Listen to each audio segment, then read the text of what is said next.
જય શ્રી કૃષ્ણ મિત્રો। તો આજે આપણે બનાવીશું કંકોડાનું શાક। તો તેના માટે મેં અહીંયા કંકોડા ધોઈને સમારી લીધા છે જો, અને ઊભા ઊભા કટિંગ કરવાના છે।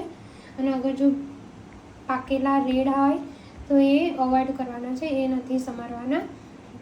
કંકોડા જોશે, પછી હિંગ, હળદર, ધાણા જીરું પાવડર, લાલ મરચું પાવડર, અજમો, લસણને વાટી દીધું છે, અને મરચાં છે લીલા, અને મીઠું। તો મિત્રો આ શાકને આપણે તેલમાં બનાવવાનું છે। તો મેં અહીંયા 2 પડી તેલ લીધું છે કઢાઈમાં, અને ગરમ થવા મૂક્યું છે। તો મિત્રો અહીંયા તેલ ગરમ થઈ ગયું છે। હવે આપણે તેની અંદર નાખીશું અજમો, અડધી ચમચી અજમો નાખીશું। તો અજમો થોડો ફૂટે એટલે આપણે તેમાં હિંગ નાખીશું,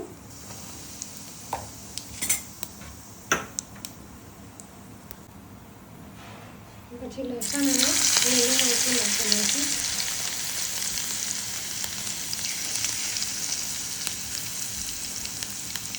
આપણે આ સ્ટેજ ઉપર કંકોડા તો સમારેલા છે તે નાખી દેવાના છે,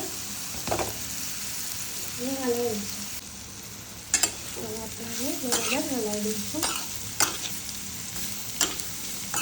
હવે આપણે અંદર મીઠું નાખીશું સ્વાદ પ્રમાણે, બરાબર હલાવી દઈશું।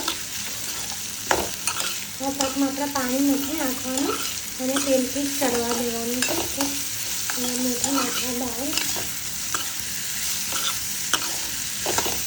અહીંયા હવે એને ઢાંકીને ધીમા ગેસે ચડવા દઈશું। ગેસ ધીરો કરી દઈશું, અને જ્યાં સુધી કંકોડા સોફ્ટ ના થાય ત્યાં સુધી ધીરાટ આપે અને થોડીવાર મીડિયમ રાખીએ। આપણે થોડી વારે ખોલીને હલાવીને જોતા રહેવાનું છે।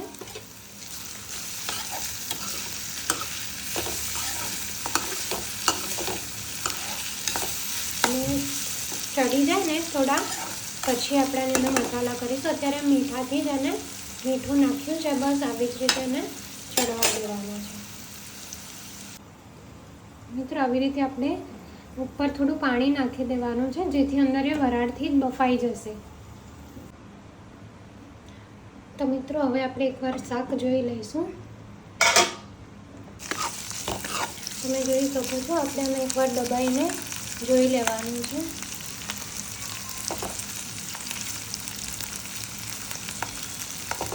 હવે આ શાક આપણે બરાબર થઈ ગયું છે। હવે આપણે એની અંદર મસાલા કરી દઈશું। હવે આપણે એની અંદર નાખીશું મરચું,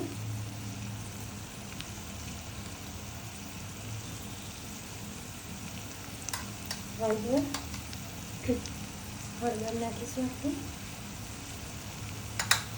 ધાણા જીરું, મીઠું ઓલરેડી આપણે નાખેલું છે।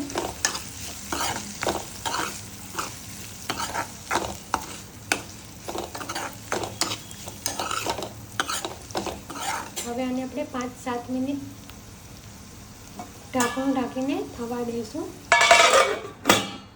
ધીરા તાપે। તો મિત્રો હવે આપણું શાક આપણે જોઈ લઈશું। તો મિત્રો તમે જોઈ શકો છો, આપણું શાક એકદમ સરસ થઈ ગયું છે। હવે આપણે એને ગેસનો ફ્લેમ બંધ કરીને સર્વિંગ પ્લેટમાં કાઢી લઈશું। તો મિત્રો અહીંયા આપણું કંકોડાનું શાક રેડી છે। મેં એને સર્વિંગ બાઉલમાં કાઢી દીધું છે। તમે એને રોટલી કે ભાખરી કે રોટલા સાથે ખાઈ શકો છો, અને 1 દિવસ સુધી તમે રાખી બી શકો છો, બગડતું નથી। તમે આ રેસીપી જરૂરથી ટ્રાય કરજો, અને મને કોમેન્ટ બોક્સમાં જણાવજો કે તમને આ રેસીપી કેવી લાગી, અને તમે જરૂર એકવાર બનાવજો। આ મારી બાની રીતથી બનાવેલું છે, તો તમને ખાવામાં જરૂરથી મજા આવશે। Thanks for watching, by.